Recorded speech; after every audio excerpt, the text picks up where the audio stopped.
Welcome to EDL 853, Module 7, People First Language. In special education, there's too much emphasis placed on the deficit and not enough on the strength, by Temple Grandin. People First language puts the person before the disability and describes who the person is, not what disability they have.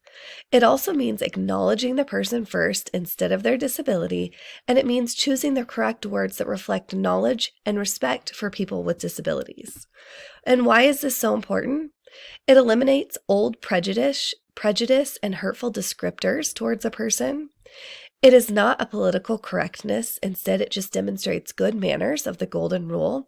And it also demonstrates respect. It can change the way you see a person, and it can change the way a person sees themselves. When thinking about some examples of our school, here are some things that we have often said and referred to as a child, and these are some things that we are going to work on changing.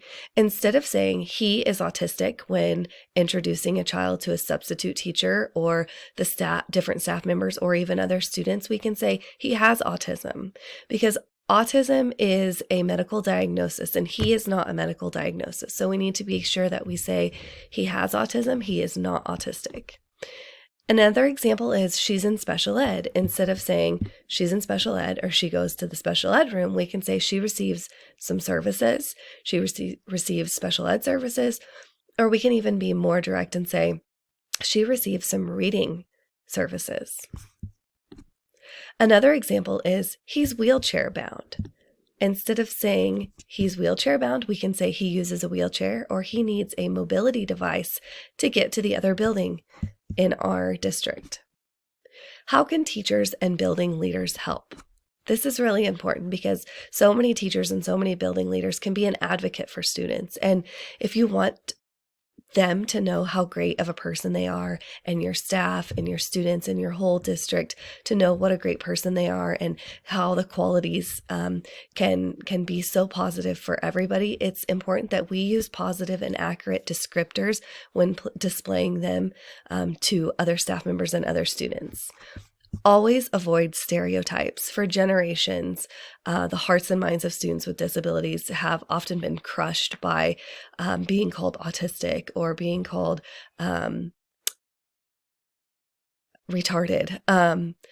These stereotypical descriptors lead to bullying. They could lead to segregation. They could lead to abuse and sometimes worse. It's important that we're always mindful. It's time that we take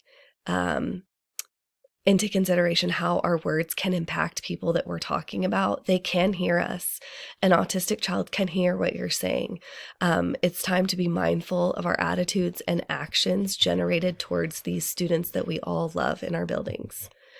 It's time that we make the change. If not, when, and if not you, who? I thought that was a very powerful quote from our reading.